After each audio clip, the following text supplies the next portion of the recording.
Кутмандуу күнүңүздөр менен, урматтуу телекөрүүчүлөр, радио угармандар, республикалык штабтын пресс борборунда кезектеги брифингти баштайбыз. Медициналык кызматкерлерге төлөнүп берилчү компенсациялык төлөмдөр тууралуу Кыргыз Республикасынын вице-премьер-министри Исмаилова Айда Жекшенбаевна маалымат берет. Брифингди түзүүдөн ЛТР, КТРК, Лото 24, Пирамида, 5 канал телеканалдарынан, облустук медиа борборлордон, Кабар Кыргыз улуттук маалымат агенттигинен, ошондой эле Эл ФМ, Биринчи радио, Кыргыз радиосу, Марал ФМ радиолорунан, ЛТРдин YouTube каналынан жана Фейсбуктан Кыргыз өкмөтү, социальное правительство, НТР жана Биринчи радионун баракчаларынан көрүп уга аласыздар. Анда эмесе Айда Жекшенбаевна вам слово. Саламатсыздарбы, урматтуу мекендештер.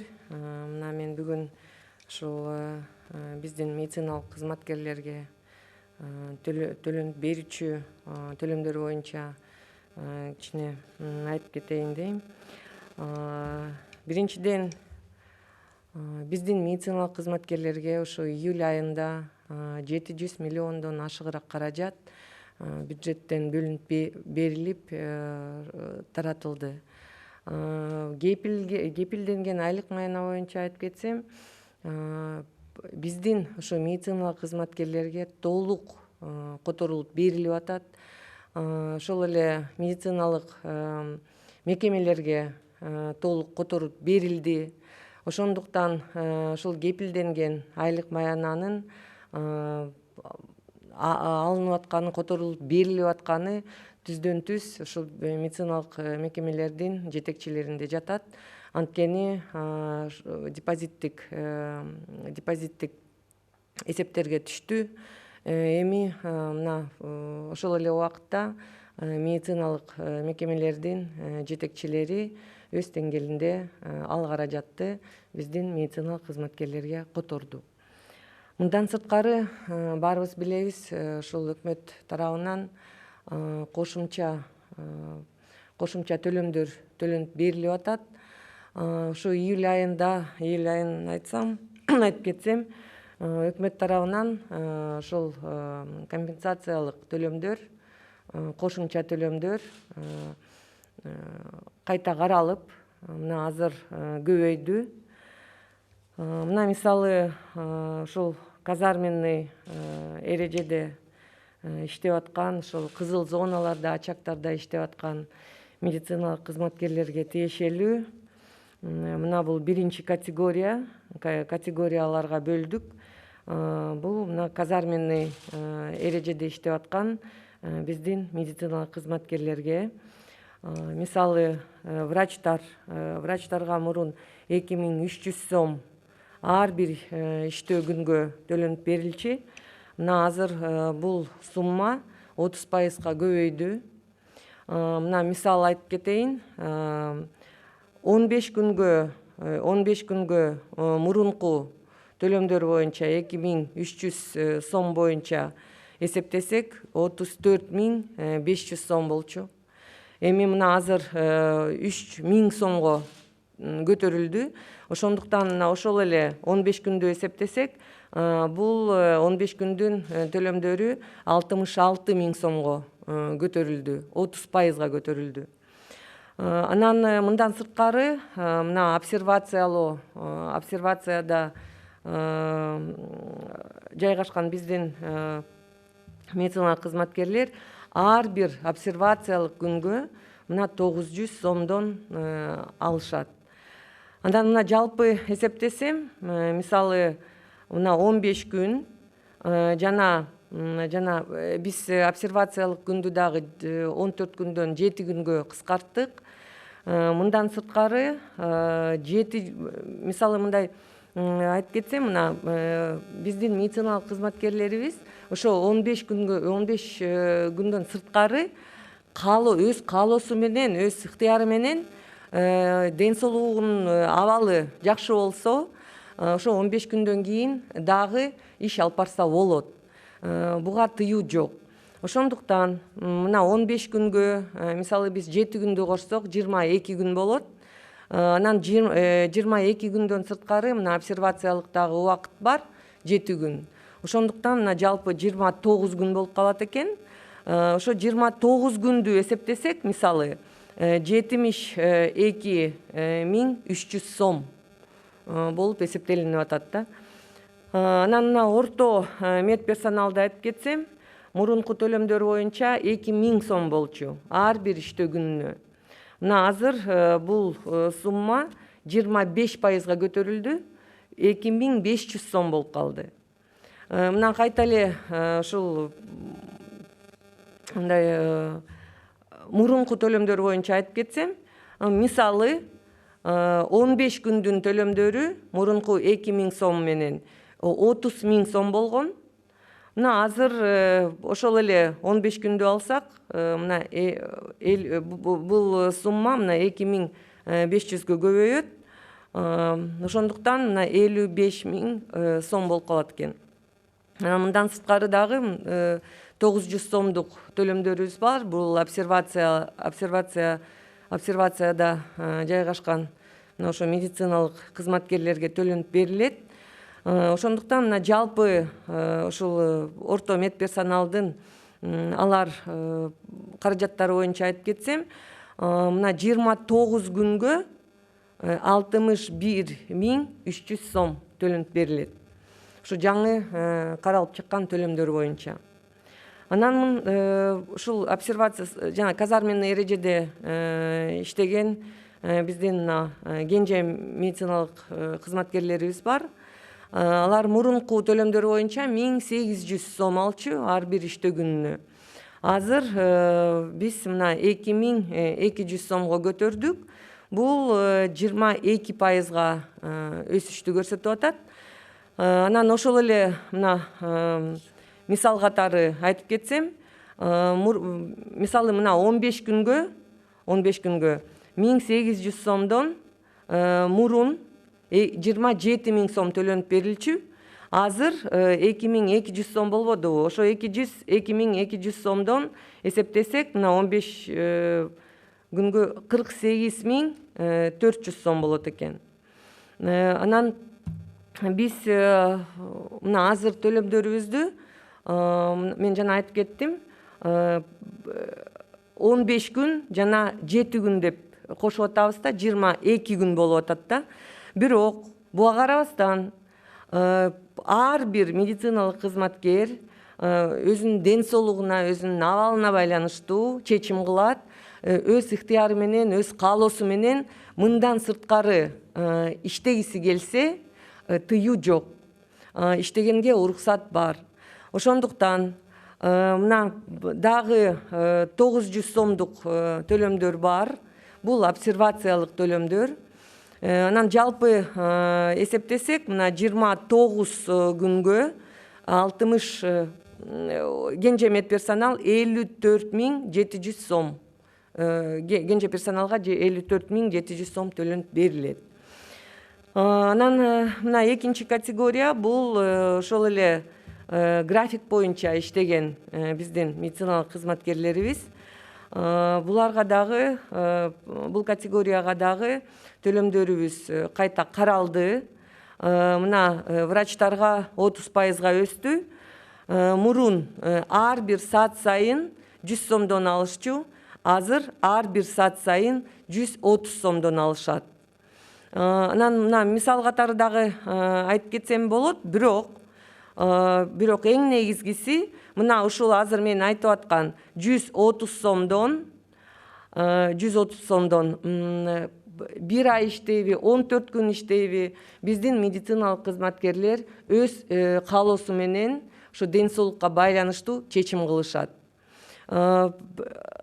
Дагы мына мисал катары айтсам, мына 8 саатына 1040 сом төлөнүп берилет экен. Бул мисал эле катары айтып атам. 8 сааттан көбүрөөк иштесе, бул чечимди медициналык кызматкерлер өз каалоосу менен чечет.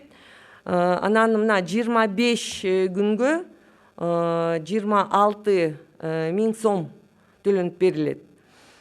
Анан мына орто медперсонал мурунку төлөмдөрү 90 сом болчу ар бир саат сайын, иштеген саат сайын. Мына 90 сом азыр 120 сомго деле көтөрүлдү. 33% дагы өсүштү көргөзүп атат. Анан мына кайта эле үлгү мисал катары айтып кетсем, мына мурунку эсептер боюнча 8 саатка 720 сом алышчу. Мына эми азыр ошол эле 8 сааттын төлөмдөрү мына азыр 120 сомго көтөрүлдү. Ар бир саат сайын иштөө убакыт боюнча төлөмдөрү. Ошондуктан мына жалпы 8 сааттын төлөмдөрү 960 сом болуп атат. Бул мисал эле катары айтып атам. Анан мына 25 иштөө күнгө ошо кенже орто медперсоналдар азыркы жаңы каралып чыккан төлөмдөр боюнча 24 000 кошумча төлөмдөрдү алышат. Анан кенже медперсоналдар. Мына кенже медперсоналдар ошол график боюнча иштеген медициналык кызматкерлердин арасынан 80 сомду мурун ар бир иштөө саат сайын 80 сом төлөнүп берилчү. Мына азыр 100 сомго дейре бул төлөмдөр өстү. Бул мына 25% өсүштү көргөзүп атат. Анан мына мисал катары эле ошол эле мына 8 саатты алайын. 8 саатка мурунку төлөмдөр боюнча 640 сом төлөнүп берилчү. Мына азыр 100 сомго өстү. 80 сомдон, ошо 100 сомдон эсептесе, мына 8 сааттын төлөмдөрү 800 сом болот. Анан ошол эле убакытта мына 25 күндү эсептесем, мына 25 күндө ошо кенже медперсонал, график боюнча иштеген медперсонал 20 000 сомдук төлөмдөрдү алат. Анан мына тез жардам кызматы боюнча айтып кетсем, бул дагы мына 3 категория деп бөлүндү. Бул боюнча мурунку төлөмдөр, мурунку стандарттар боюнча, мурунку механизмдер боюнча ар бир инфицированныйды тейлөө боюнча, мына ар бир вируска чалдыккан биздин жарандарыбызга ар бирөөсүнө мына 600 сом бөлүп берилчү. Мына азыр ошо ар бир вируска чалдыккан биздин жарандарыбызды тейлөө боюнча мына 750 сомго өстү 600 сомдон. Ошондуктан бул мына 25% өсүштү көргөзүп атат. Мына мисал катары айтып кетсем, мына мисалы 40 пациент ошо илдетке чалдыккан 40 пациент болсо, то мурунку төлөмдөр боюнча 24 000 сом алчу бир айда. Мына азыр бул төлөмдөр 30 000 сом болмок. Эгер мына 40 биздин вируска чалдыккан жарандарыбызды тейлесе. Анан орто медперсоналга мурунку төлөмдөр 500 сом болчу, азыр 500 сом 600 сомго дейре өстү. Бул мына 20% өсүштү көргөзүп атат. Ошол эле мына 40 пациент деп коеюн.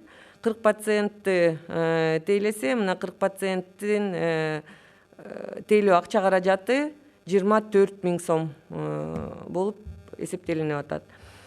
Анан мына кенже медперсонал ошо мурунку механизмдер, мурунку төлөмдөр боюнча ар бир ошол илдетке чалдыккан биздин жарандарыбызга ар бирөөсүнө мына 400 сом кошулуп төлөнүп берилчү. Эми азыр мына ар бир биздин ошо вируска чалдыккан жарандарыбызды тейлөө боюнча ушул тез жардам кызматынын өкүлдөрү, мына медицина кызматкерлери 500 сом алып калып атат. Бул 25% өсүштү көргөзүп атат. Анан мына кайта эле мына мисал катары 40 пациенттик төлөмдөрдү эсептесек, бул мына кенже медперсонал ошол 40 пациентти тейлесе 20 000 сом алат экен. Бул жолу мына тилекке каршы өлүмдөр дагы көп болду. Анан ушуга байланыштуу биз ошо патологоанатомдорду, ошо моргто иштеген медициналык кызматкерлердин дагы төлөмдөрүн киргиздик. Бул жерде мына врачтарга мурунку стандарттар боюнча ар бир ушу биздин каза болгон жарандарыбызга мына 1000 сом, жарандарыбызды тейлөө боюнча ошол моргтун кызматкерлерине 1000 сомдон төлөмдөр төлөнүп берилчү. Эми азыр мына 1250 сом болду. 25%га бул төлөмдөр өстү. Анан мындан сырткары ушу дагы биздин мына ошо моргто патологоанатом иштеген патологоанатомдор кошумча төлөмдөр дагы кошулуп атат. Бул мына орто медперсоналдын төлөмдөрү боюнча айтып кетсем, мына мурунку ар бир ушу биздин каза болгон жарандарыбыздын мына тейлөө боюнча мына 800 сом төлөнүп берилчү. Азыр бул 800 сом 1000 сомго дейин өстү. Бул 25%га өсүштү көргөзүп атат. Анан ошол эле орто медперсонал менен кенже медперсоналга кошумча төлөмдөр дагы төлөнүп берилет. Бул 130 сом ар бир ошо каза болгон биздин жарандарыбызды тейлөө боюнча. Анан кенже медперсонал мурун 600 сомдук төлөмдөрү азыр 800 сомго дейин өстү. Бул мына 33%га өсүштү көргөзүп атат. Анан мен азыр айтып кеткендей, мындан сырткары дагы 130 сомдон кошулат. Ар бир ошол каза болгон жарандарыбызды тейлөө боюнча. Анан дагы айтып кетерим, мына биз ушул бизге көп эле ушундай бир кайрылуулар түшүп атат. Медициналык кызматкерлер өз убагында ошол төлөмдөрдү албай калышты, албай атышат деп. Биз ар бир ушундай кайрылуу боюнча иш алып барабыз. Ошол эле республикалык штабтын деңгээлинде. Анан мына ар бирибизге ушундай бир кайрылуулар келет. Бул кайрылуу боюнча биз иштеп чыгабыз. Анан мына кечүү дагы бизге кайрылуу түшүптүр. Ошол медициналык кызматкерлерден кайрылуу болгон. Бул кайрылуу боюнча мына кээ бир медициналык кызматкерлер төлөмдөрдү албай калды деп. Ар бир ушундай кайрылуу текшерилет. Текшерүүнүн негизинде бул маалымат мындай чындыкка жатпай калды. Анан мына ошол эле первичка деп коет, ошол ЦСМдердин реформасы боюнча, индикаторлор боюнча дагы сөз айтылыптыр. Мен азыр айтып кетерим, ушул жанакы ЦСМдер поликлиникаларда киргизилген индикаторлор кайта каралат, реформалар жүрөт. Бирок мына азыркы убакытта биздин эң негизги максатыбыз бул ушул ковид илдети менен, ушу вирус илдети менен күрөшүү максат. Анан мына ушундай өкмөт өз деңгээлинде өз ишин алып барып жатат. Бүт ушул биздин кыймыл аракеттерибиз ушу жарандарыбыздын ден соолугуна байланыштуу. Ошол жарандарыбыздын ден соолугуна мындай аябай эле чоң мындай жардам берүү максаты менен иштеп жатабыз. Анан ушундай бир кыймыл аракеттерибизге биздин жарандарыбыз, биздин ошол ыктыярчыларыбыз, бизге жардам берген биздин жарандарыбыз кошулуп чогуу иш алып барып жатышат. Мен ойлойм, ошо биргелишип, ошо биздин элибиз менен биргелишип биз бир жакшы жыйынтыктарга келебиз деп мен ишенем. Рахмат. Рахмат Айда Жакшанбаевна, мүмкүн болсо расмий тилде маалымат алсак. Мен азыр тиги кошумча айтып кетейинби, жеке коргонуучу каражаттардын саны боюнча. Анан мына жеке коргонуучу каражаттар боюнча дагы мына ар бир брифинг сайын биз айтканга аракет кылып атабыз.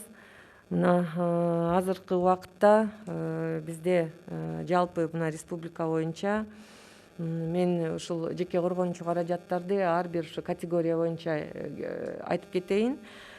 Мына маскалар азыр жалпы республика боюнча 2,662,728 маска бар. Мына дезинфицирующий средстводан 442,123 дана. Анан жеке коргонуучу каражаттар, бир жолу кийүү жеке коргонуучу каражаттар 328,042 ушундай жеке коргонуучу каражаттар бар. Анан көп жолу кийүү мына 24,832 жеке коргонуучу каражат. FFP2 деген респираторлор 246,751, FFP3 деген респираторлор 74,992, жана башка респираторлордун түрлөрү бар. Ошо башка респираторлордун саны 36,039. Жана бахила 710,620, очки 82,349, жана перчатка 4,776,905 дана. Анан мына ар бир штаб сайын биз ушул бизде мындай ар бир регион, район боюнча ар бир медициналык мекеме боюнча ошо канча кандай кандай жеке коргонуучу каражаттары бар экенин ошонун баары бизде бөлүнүп ошол маалыматтарды биз түзгөнбүз да. Анан бул боюнча биздин республикалык штаб иштейт. Бул маалымат боюнча ар бир күн сайын ушул саат 7-де биздин республикалык штабтын жыйындары болот. Анан ошол жыйында ар бир ошол региондон биз маалымат алабыз. Кайсы региондо, кайсы больницада, кайсы медициналык мекемеде кандай кемчиликтери бар экенин, ошол жеке коргонуучу каражаттан эмнеси түгөнүп атканын, анан ошол маалыматты алган сайын ошол эле убакытта, ошол эле күнү биз ушул складтан, саламаттык сактоо министрлигинин складынан жиберип турабыз. Ошондуктан мына камсыздануу толук жасалган. Ошого байланыштуу мына жеке коргонуучу каражат боюнча дагы маселе болсо, бул маселе түздөн түз ушул медициналык мекемелердин жетекчилеринин жоопкерчилигинде болуп жатат да.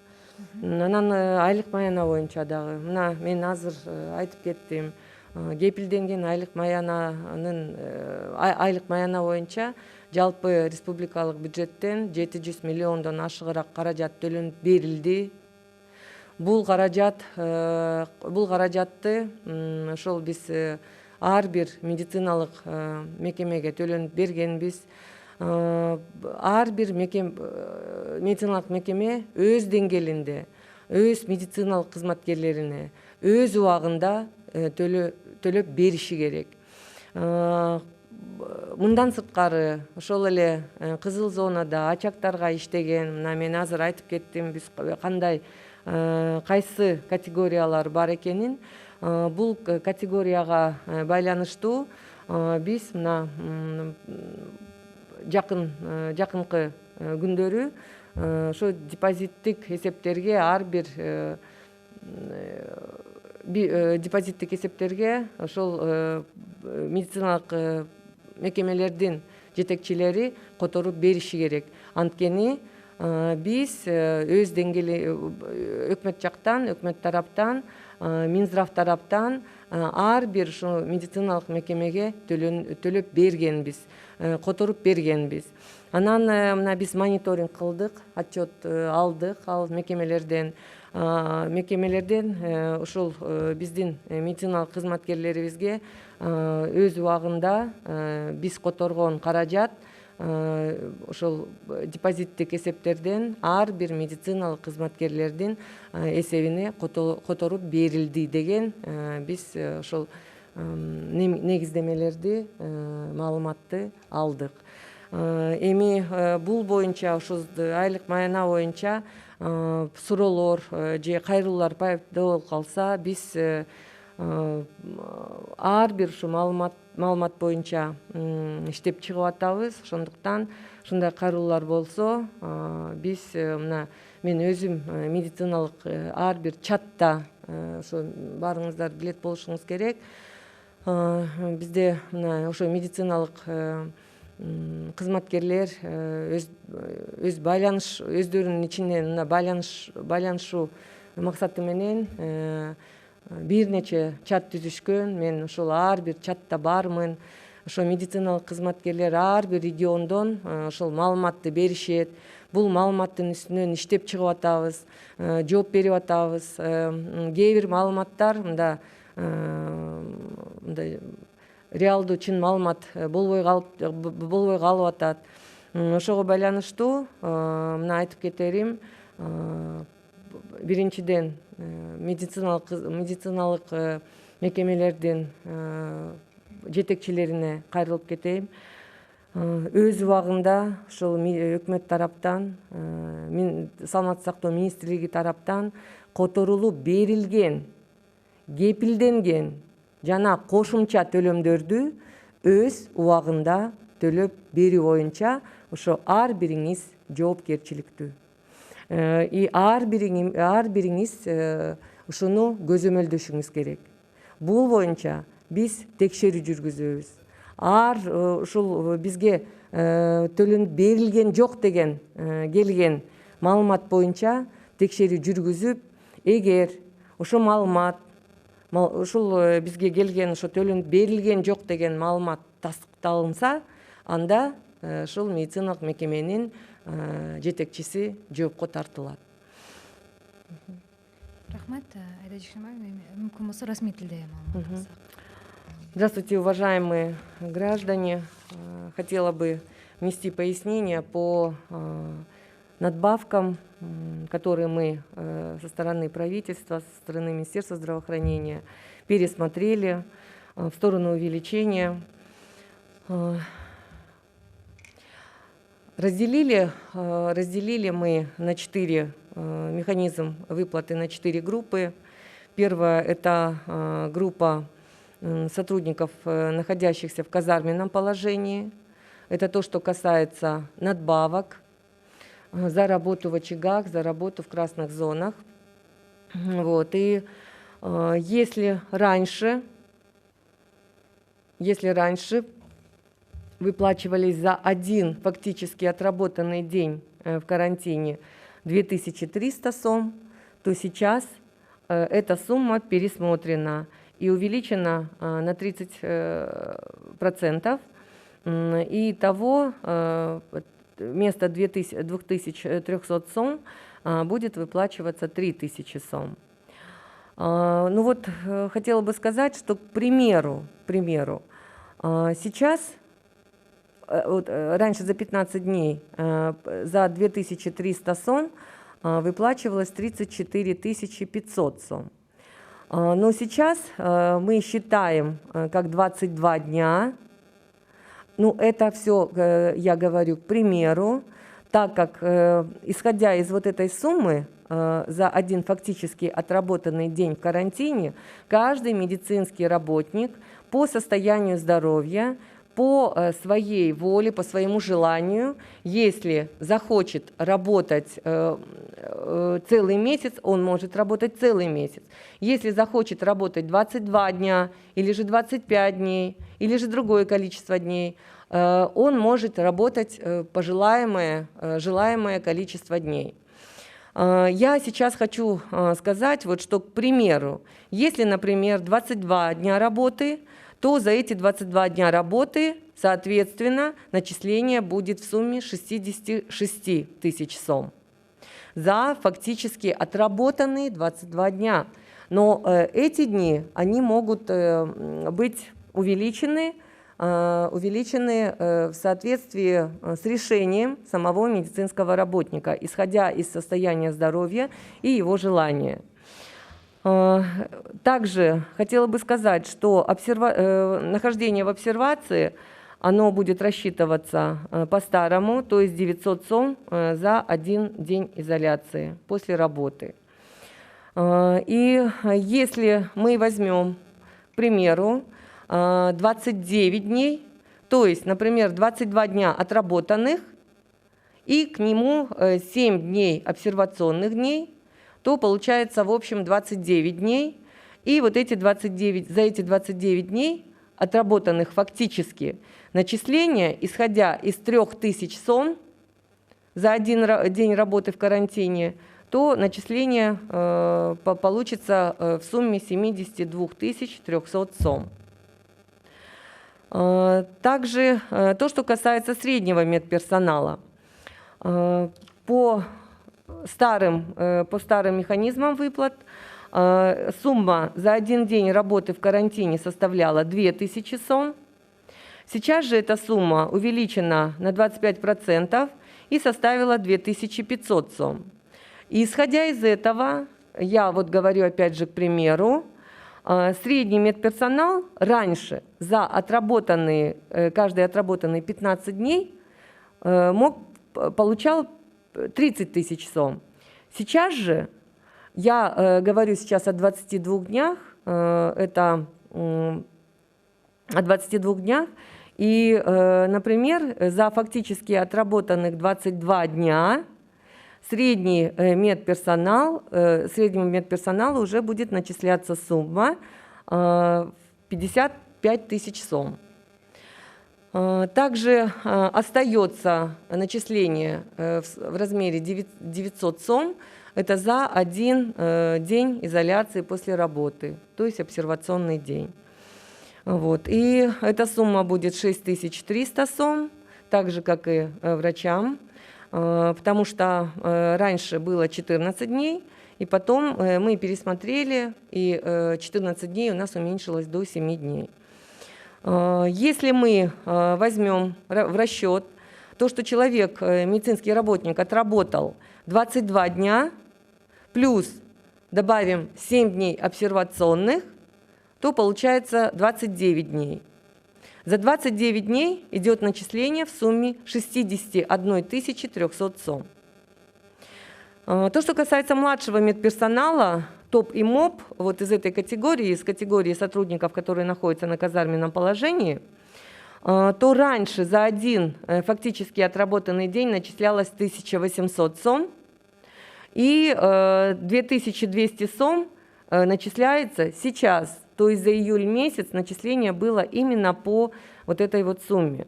Здесь мы видим, что увеличение произошло на 22%. И опять же я хочу привести пример, то что за 15 дней, например, по старым выплатам, по старым начислениям в 1800 сом, младший медперсонал мог получать 27 тысяч сом. Сейчас за 22 дня, это я говорю к примеру, за 22 дня младший медперсонал, исходя из новых начислений в 2200 сом, может получать 48 400 сом. И, соответственно, 900 сом начисляется за 1 день изоляции после работы. Эта сумма составляет 6300 сом, поэтому сумма выплаты за 29 дней, в общем, для младшего медперсонала начисляется в сумме 54 700 сом. Я опять же хочу повториться, что по суммам 3000 сом для врачей, суммам начисления за один фактически отработанный день, средний медперсонал 2500, младший медперсонал 2200.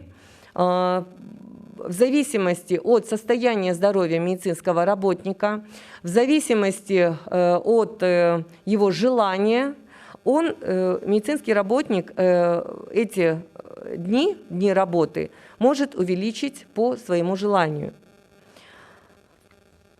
Так, и то, что касается тех, кто работает по графику, это работники, осуществляющие деятельность вне казарменного положения в обычном режиме работы, но в очагах. Здесь, опять же, за один фактически отработанный час работы по старым механизмам, по предыдущим месяцам, начисление было для врачей в сумме 100 сом. Сейчас эта сумма увеличилась на 130 сом, то есть на 30%. Здесь, вот, к примеру, я хочу привести пример, например, за 8-часовую работу. За 8-часовую работу раньше медицинский работник мог получать 800 сом. Сейчас же эта сумма увеличилась, и поэтому за 8-часовую работу при нынешнем повышении, увеличении суммы надбавок, врач, работающий по графику, он получает 1040 сом. И примерно, вот я сейчас опять привожу пример, сумма выплаты за 25 дней работы, предлагаемая сумма, то есть по ней сейчас уже июльская надбавка была выплачена, 26 тысяч сом. Но опять же, я хочу остановить свое внимание на том, что за фактически отработанный день для сотрудников, находящихся на казарменном положении, и фактически отработанный час для работников, которые осуществляют деятельность вне казарменного положения, то есть работают по графику, в обычном режиме работы. Также средний медперсонал для тех, кто работает вне казарменного положения, раньше по стандартам предыдущих месяцев получал 90 сом по механизмам выплат. Сейчас же эта сумма увеличилась на 120 сом и стала 120 сом. Здесь мы видим увеличение на 33%. Опять же хочу привести пример, как за 8 часов работы, фактически отработанных. Если раньше за 8 фактических отработанных часов по старым механизмам выплат медицинский работник, средний медперсонал мог получить 720 сом, то сейчас за 8 отработанных фактически часов медицинский работник уже получает 960 сом. И суммировав, это опять же к примеру, 25 дней, за 25 дней средний медперсонал ему уже начисляется надбавка в сумме 24 тысяч сом. То, что касается младшего медперсонала, ТОП и МОП, то за один фактически час работы в предыдущие месяцы начислялась надбавка в размере 80 сом за один фактически отработанный час работы. Сейчас же эта сумма увеличилась до 100 сом. Здесь мы видим 20% повышение надбавки. Опять же хочу привести пример. Вот за 8 часов фактически отработанных. Если раньше по начислению в 80 сом младший медперсонал мог получить за 8 фактически отработанных часов 640 сом, то сейчас эта сумма, исходя из того, что эта сумма увеличена до 100 сом, сейчас за 8 фактически отработанных часов младший медперсонал уже получает 800 сом. И опять же я примерно тут вот рассчитала на 25 дней работы фактически отработанных, исходя вот из фактически отработанных часов. Да? Здесь получается, что младший медперсонал, ему начисляется 20 тысяч сом за фактически отработанных 25 дней работы. Вот. И следующая категория – это сотрудники скорой медицинской помощи. Здесь ранее начисляемым суммам, начисляемым надбавкам врачи, работники скорой медицинской помощи, им начислялось 600 сом за перевозку одного инфицированного с COVID. Сейчас же эта сумма увеличилась до 750 сом. Это показывает увеличение на 25%. И исходя из этого, вот, ну, например, если, это опять же к примеру, если перевозка была в количестве 40 пациентов в месяц, то врачи, исходя из увеличения надбавок, уже могут получить 30 тысяч сом. Средний медперсонал, которые раньше получали за перевозку одного инфицированного 500 сом, сейчас, исходя из того, что сумма увеличена на 600 сом, то есть на 20%, в месяц примерно за 40 обслуженных пациентов, перевезенных пациентов, получает 24 тысячи сом. Младший медперсонал ТОП и МОП, которые выезжают с бригадой скорой медицинской помощи, за перевозку одного инфицированного раньше, в предыдущие месяцы, им начислялось 400 сом, а сейчас за перевозку одного инфицированного им начисляется 500 сом, то есть увеличение мы видим на 25%. И опять же, к примеру, исходя из того, что каждый медицинский работник, вот младший медперсонал, обслужил 40 пациентов, и исходя из этого, исходя из новых начислений в 500 сом, за 40 пациентов им начисление производится в размере 20 тысяч сом. Ну и четвертая категория, которая была добавлена в наших новых механизмах выплат, это категория сотрудников морга, патологоанатомы. К большому сожалению нашему, у нас были смертные случаи, поэтому мы вот добавили категорию работников морга, патологоанатомов в работу, как работу в очаговой зоне. Вот, и им тоже были определены определенные выплаты, надбавки гарантированной заработной плате. То есть врачи, которые получали за одно вскрытие одного инфицированного, получали 1000 сом, сейчас эта сумма увеличилась до 1250 сом. Здесь мы видим увеличение на 25%. И за подготовку тела к погребению вот средний медперсонал и младший медперсонал, им начисляется за одного умершего 130 сом.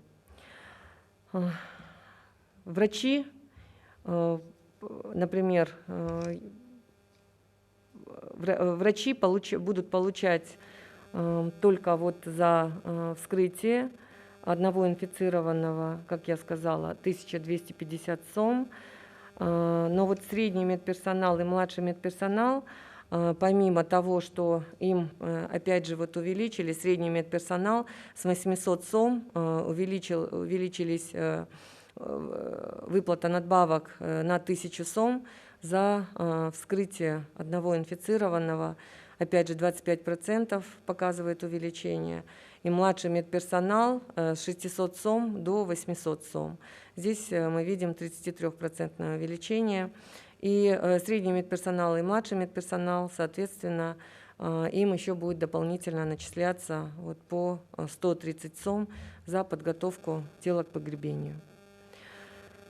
Вот, и я хотела бы добавить то, что вот из бюджетных средств за гарантированную плату, еще раз хотела бы отметить, за гарантированную плату за работу нашим медицинским работникам из бюджета было выплачено за июль месяц более 700 миллионов сом.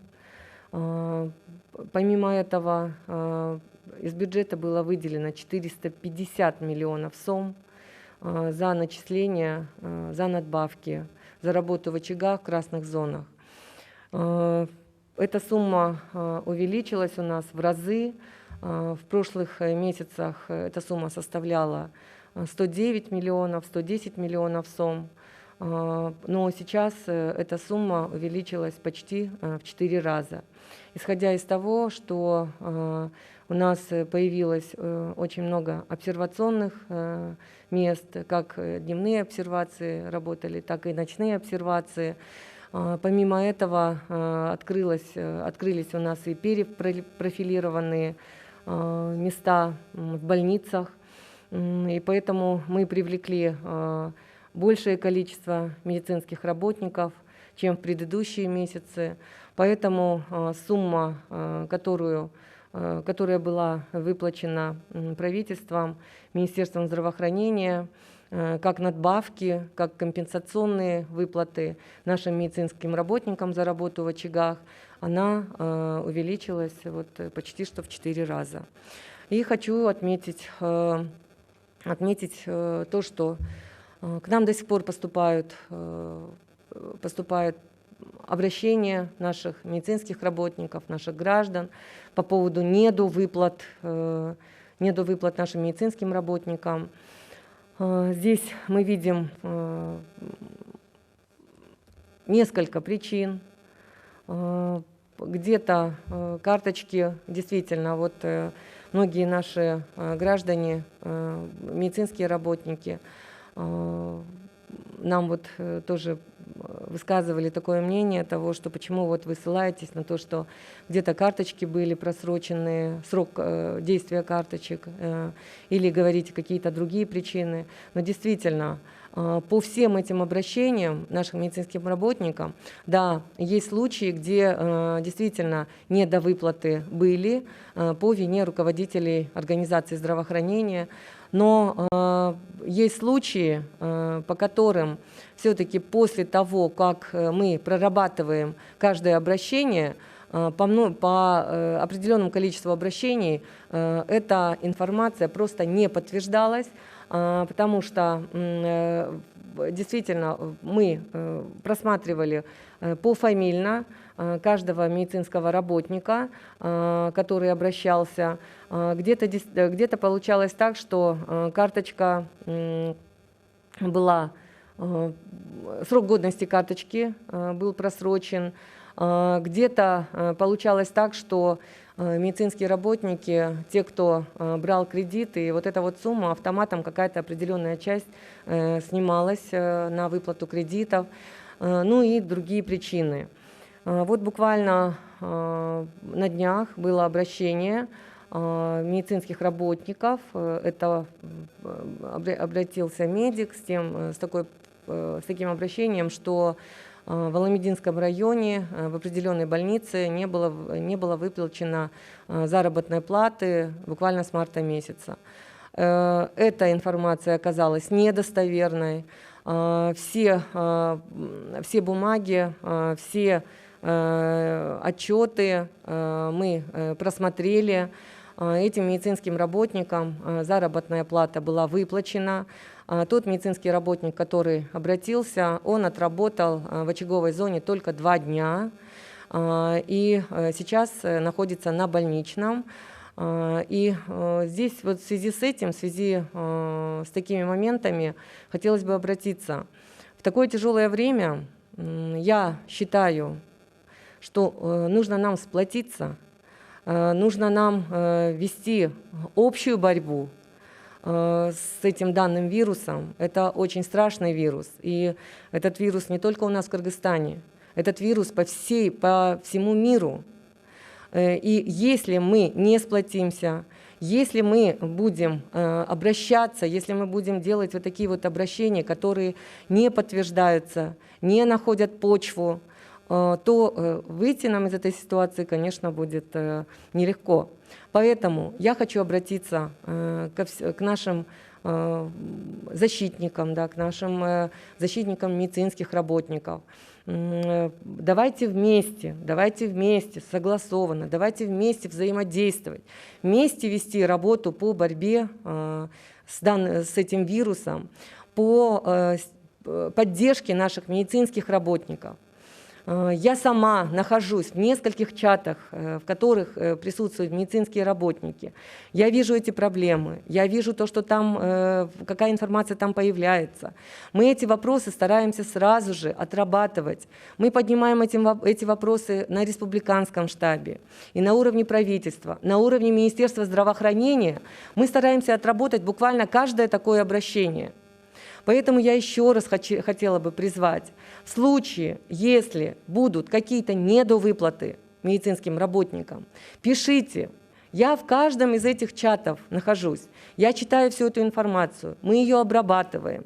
И еще хотелось бы добавить то, что со стороны правительства, со стороны Министерства здравоохранения суммы, которые предназначены на гарантированную заработную плату, также на надбавки за работу в очагах, в полном объеме перечисляются, в полном объеме выплачиваются, перечисляются на депозитные счета организации здравоохранения. И теперь я хочу обратиться к руководителям организации здравоохранения. Хочу обратиться с таким требованием. Исходя из того, что Министерство здравоохранения, ФОМС в полном объеме перечисляет на депозитные счета каждой из ваших организаций средства на выплату гарантированной заработной платы и надбавок за работу в очагах, требую, чтобы вовремя вот эта заработная плата каждому медицинскому работнику была перечислена на их карточки, на их счета. Мы этот момент мониторим, и если вдруг вот из тех обращений, которые к нам будут приходить от наших медицинских работников, все-таки подтвердится момент невыплаты медицинскому работнику по вине медицинского учреждения, то каждый руководитель медицинского учреждения будет нести персональную ответственность. Спасибо большое. Сейчас я хотела бы дать небольшую информацию по сводным данным, по остаткам средств индивидуальной защиты в организациях здравоохранения, которые работают в системе здравоохранения на сегодняшнее число. Всего по республике масок 2662 728 штук, дезинфицирующих средств 442 123, защитных костюмов 328 042 штуки, защитных костюмов многоразовых 24 832 тысячи, респираторов 246 751 штука, респираторов FFP3 74 992 штуки и других респираторов 36 039, бахилы 710 620, очки 82 349, перчатки 4776 905. Здесь я хотела бы добавить то, что каждый день информация по сводным остаткам, она у нас обновляется в разрезе регионов, в разрезе районов, в разрезе организаций здравоохранения. И каждый день на заседании республиканского штаба со стороны координаторов, которые находятся в регионах, со стороны медицинских работников, которые делают на своем уровне монитор остатков средств индивидуальной защиты, мы получаем полную информацию, где, в каких районах, в каких областях, в каких организациях здравоохранения идет на спад. То есть вот эти вот средства индивидуальной защиты, они используются, и где происходит уменьшение, сразу же при получении этой информации Министерство здравоохранения в этот же день отправляет определенное заявленное количество в эти организации здравоохранения. Поэтому вопросов со средствами индивидуальной защиты нет. Буквально некоторое время назад, вот недельки 2-3 назад, 300 миллионов было выделено, опять же, на закупку средств индивидуальной защиты. И через ФОМС организации здравоохранения еще и дополнительно сейчас занимаются закупкой средств индивидуальной защиты.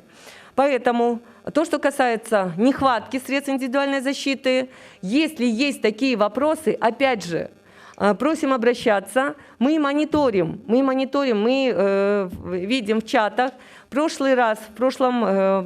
прошлом брифинге я говорила о том, что есть определенный номер телефона, на который вы можете обращаться. И если вдруг, опять же, будет где-то нехватка для медицинских работников средств индивидуальной защиты, и в это же время эти средства индивидуальной защиты будут лежать на складе, то персональную ответственность будут нести руководители организации здравоохранения. Спасибо большое. Спасибо большое. Уважаемые телезрители, радиослушатели, на этом мы завершаем брифинг в пресс-центре Республиканского штаба про компенсационные выплаты медработникам за работу в очаговых зонах, гарантированной заработной плате, а также о количестве средств индивидуальной защиты вас проинформировала вице-премьер-министр Кыргызской Республики Исмаилова Аида Джекшенбаевна. А прямой эфир брифинга вы могли посмотреть и услышать на телеканалах ЛТР, КТРК, Лото-24, Пирамида, Пятый канал, через областные медиацентры, Кыргызское национальное информационное агентство Хабар, а также на радиостанциях ЛФМ, Биринчи радио, Кыргыз радиосу, Марал ФМ, на YouTube-канале ЛТР и в Фейсбуке на страницах Кыргыз Өкмөтү, социальное правительство, МТРК ЛТР и Биринчи радио. Спасибо за внимание.